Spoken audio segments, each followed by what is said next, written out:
Hi, my name is Leo McPhee, and I'm here today with Robert Simmons from Heaven and Earth and author of the Book of Stones and Stones of the New Consciousness. And we're here to talk about this stone called Healerite. And I would like to know, Robert, where did the name come from? When did you discover it, and where did it come from? Well, the name Healerite came from its primary energetic quality. But before I go into that, I'll say the stone itself is a magnesium silicate, and it is found in the northwestern part of the United States. It's way up in the mountains, and there's one fellow who's the person who mined it, and we got together, and I recognized what I thought was a really wonderful stone, and brought it right into Heaven and Earth to offer it. As I said, the name Healerite, it comes because I think of this as probably, the primary stone for spiritual self-healing of all the stones I've worked with in all my years. Yeah. It has a color that indicates its affinity to the heart, because as we look at our chakras, we think of a rainbow: purple, deep blue, light blue, green, yellow, orange, and red. Yes. So there's 7 chakras. And this is primarily a green stone, and it has a bit of yellow in it. Yeah. And interestingly, when I put it on the body and I feel where the energy wants to move, one of the things that it does is it wants to be placed right here between the heart and the solar plexus, because it seems to draw those energies together and make them into, in one way, one big energy, or one big chakra, where those two are combined. And when that occurs, then that is the fusion of love and will. The 3rd chakra is the seat of our will, and it's the place from which we move in the world and we act in the world. That's our power center for outward expression and creating things. Yes. And the heart is, of course, the center where our soul resides, you might say, and also where love is in us. So you marry love and will together if you can blend the energies of the solar plexus and the heart. And Healerite has a really good way of doing that. And its color displays that that's kind of what its qualities are. Yes. In addition to that, it stimulates the 3rd eye. And that was a surprise to me. When I first put it up there and I felt the pulsations go in there, I expected them in the heart, but Yes. they came right into the 3rd eye, and they went down and stimulated the heart and stimulated the solar plexus too. So I think of Healerite as awareness, love, and will all activated together. Wow.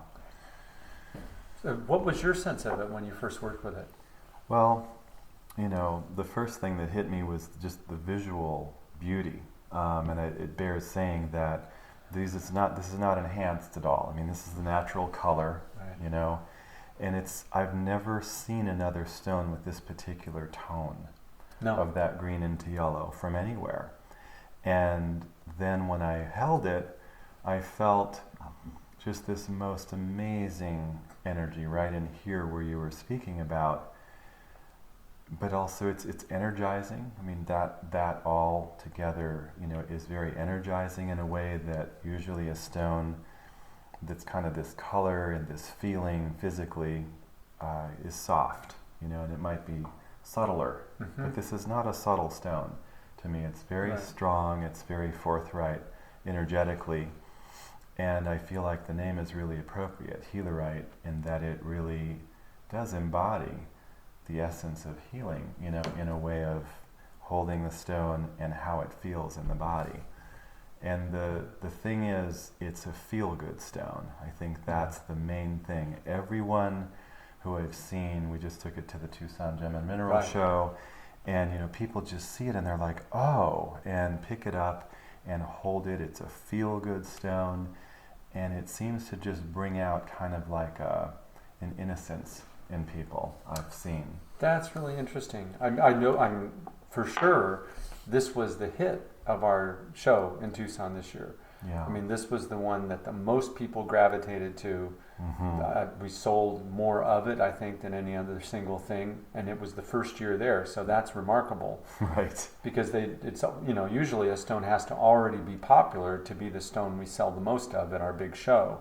Yeah. But this one, the visual of it grabbed people. When they held it, they could feel the sort of comfortable quality of it in the hand.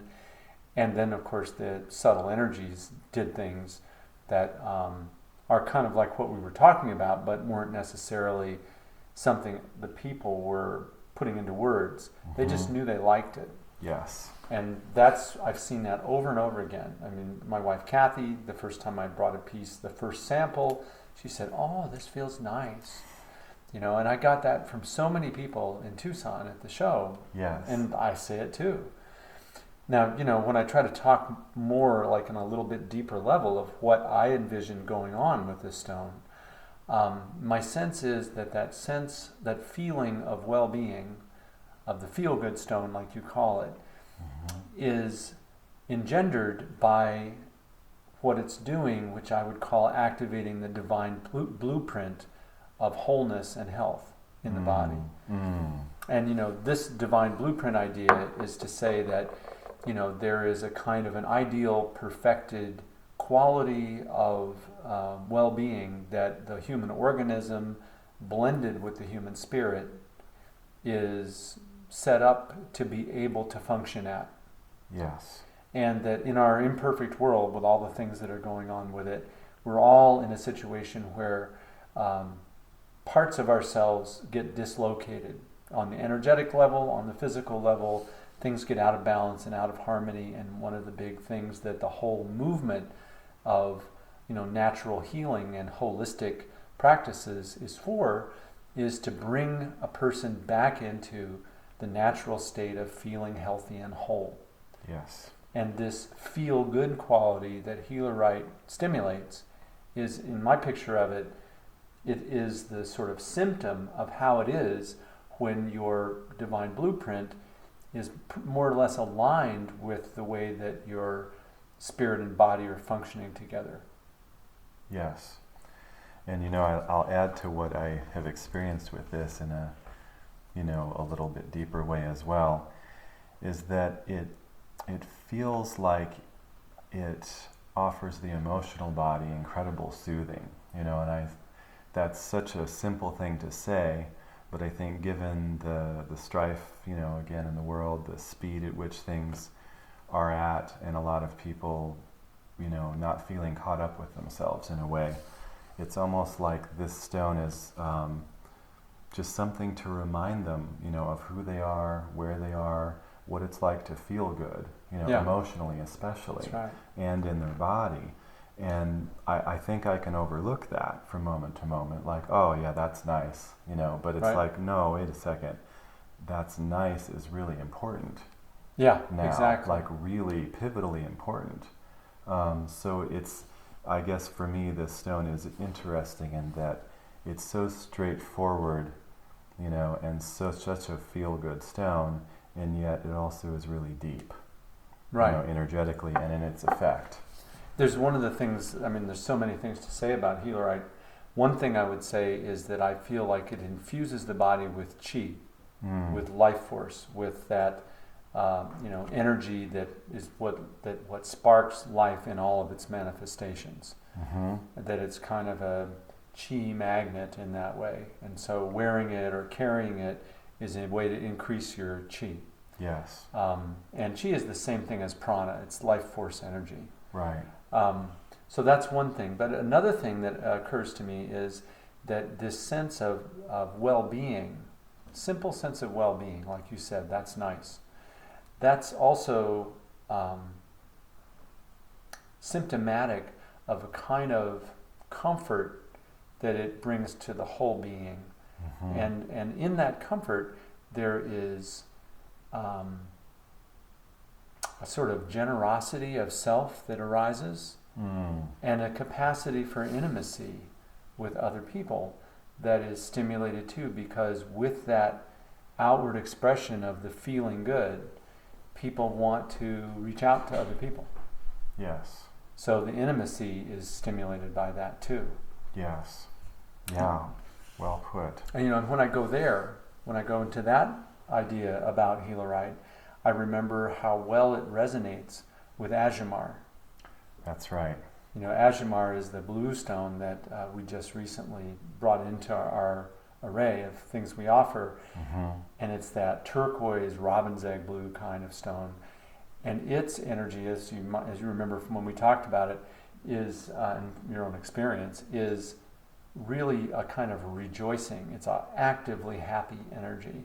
And this is a much more quiet, calm, but still very happy energy. Yes. So I see those two going together really well. And one of the things I'm going to do when we start making jewelry and things with Healerite is bring it together with Azumar and combine them. Yes, that's going to be really good. Yeah. So it's an amazing stone, and it's one that seems to be really universal in its appeal and for people's ability to feel and notice it. Yeah. More than certain other stones. Partly the immediacy of the aesthetic and the color and the vibration seems to be very evident, even if people don't know what they're feeling or noticing. Right. Well, there's many levels of what we can feel and what we can notice, and then the implications of that are the things I was talking about. Right. Right. But I think the other thing to say just before we close on this one is to say that I feel like it resonates not only with Azumar, but also really well with other healing stones, like the Lemurian golden healer crystals. I'm sorry, the Arkansas golden healers. Crystals. Yeah. Yes. And and there are Lemurian golden healers too, which must be why I said that by accident. And in addition, there's Seraphinite, Sugilite. Those two stones are stones that my felt sense is that they would work very well in conjunction with Healerite. Yes. And I just I can't say enough about how instinctively people are attracted to it. Yes. That's one of the things that was most remarkable when we did our show. Yes. Well, thank you, Robert. And if you want to know more about Healerite, you can go to heavenandearthjewelry.com. Thank you very much for sharing this time with us. Thanks a lot.